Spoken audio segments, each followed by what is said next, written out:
العالمين বলছেন ومن أحسن قولا ممن دعا إلى الله وعمل صالحا وقال إنني من المسلمين ওই ব্যক্তির চেয়ে আর কে উত্তম হতে পারে। অর্থাৎ আল্লাহ রাব্বুল আলামিন বলছেন ওই ব্যক্তি সবচেয়ে উত্তম ব্যক্তি। ومن أحسن قولا ممن دعا إلى الله, যে ব্যক্তি আল্লাহর পথে মানুষকে আহ্বান করে, যে ব্যক্তি মানুষকে আল্লাহর পথে ডাকে, ওই ব্যক্তি সবচেয়ে শ্রেষ্ঠ ব্যক্তি। তাহলে আল্লাহ কি বলল? ওই ব্যক্তির চেয়ে উত্তম আর কে হতে পারে যে দাআ ইলাল্লাহ, আল্লাহর দিকে মানুষকে আহ্বান করে। অর্থাৎ আমাদের দেশে অনেক মানুষ রয়েছে যারা আহ্বান করছে গান বাজনার দিকে। আমাদের দিকে অনেক মানুষ রয়েছে আমাদের জামানায় যারা মানুষকে আহ্বান করছে অন্যায় অশ্লীল কাজকর্মের দিকে। আমাদের মধ্যে অনেক মানুষ রয়েছে যারা আহ্বান করছে ইসলাম বিদ্বেষী কর্মকাণ্ডের দিকে। এর মাঝখানে আমরা গুটি কয়েক মানুষ আল্লাহর পথে মানুষকে ডাকবো। এই ব্যক্তি যারা আল্লাহর পথে মানুষকে ডাকবে তারাই হচ্ছে সর্বশ্রেষ্ঠ।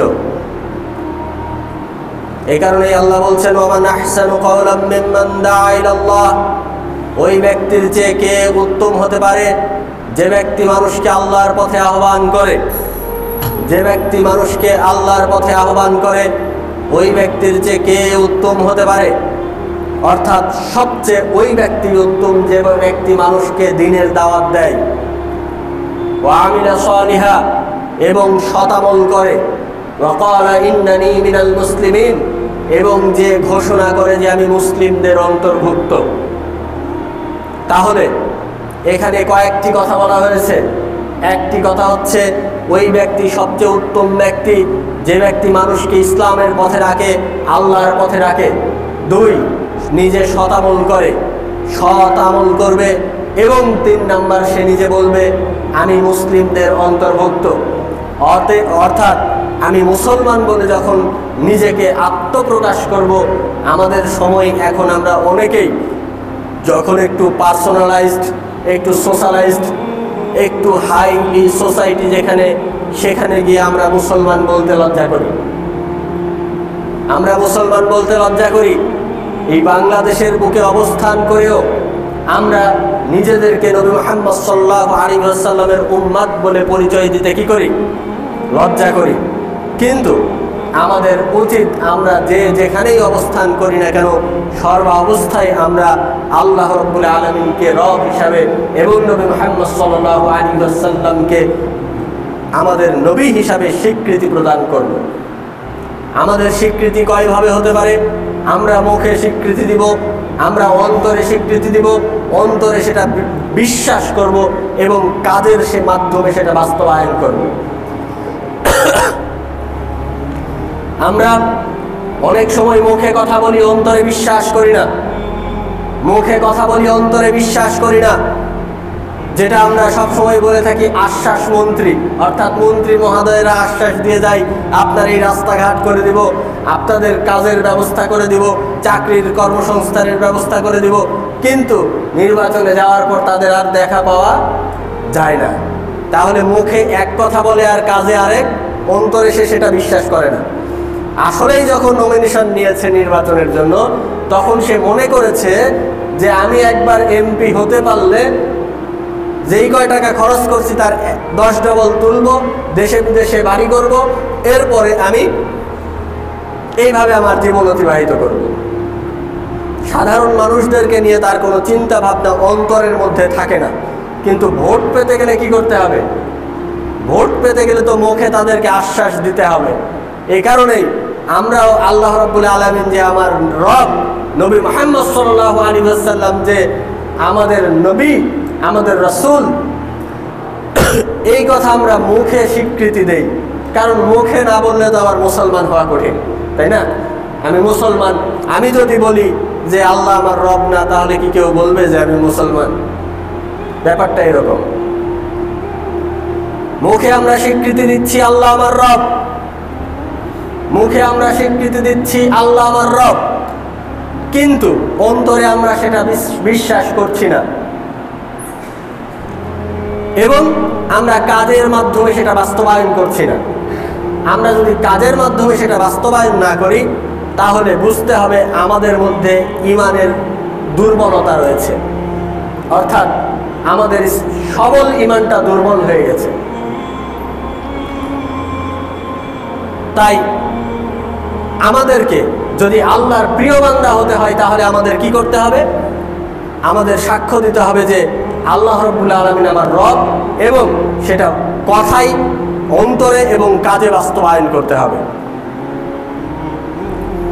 এবার আসুন, আল্লাহ রাব্বুল আলামিন মানুষ জাতিকে সৃষ্টি করেছেন তার ইবাদত করার জন্য।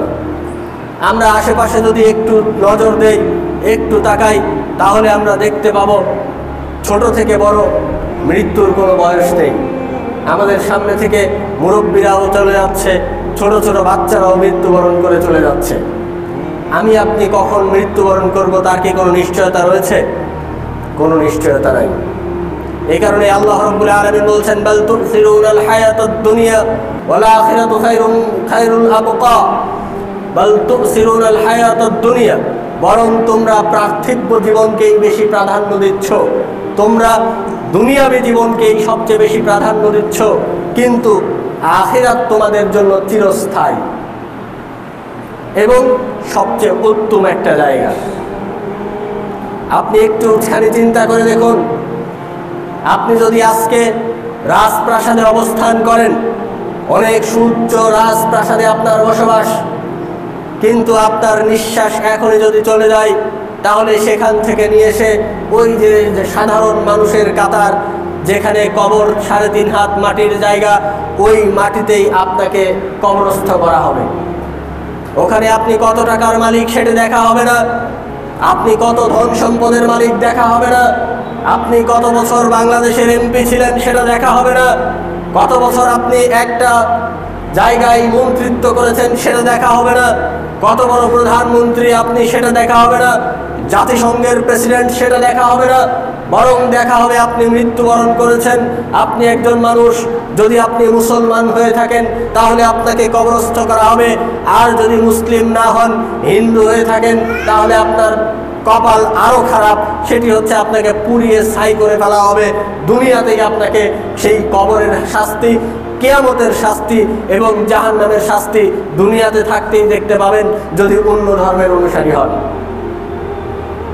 ফাআম্মাল মুমিন, যদি পক্ষান্তরে আপনি মুমিন ব্যক্তি হন, তাহলে আপনি দুনিয়াতে যে অবস্থাতেই থাকেন না কেন, আপনার সেই চিন্তা করতে হবে না, অর্থাৎ আপনার জায়গা কবরটা হবে সুখময়, শান্তিময় এবং চিরস্থায়ী সুখের জায়গা।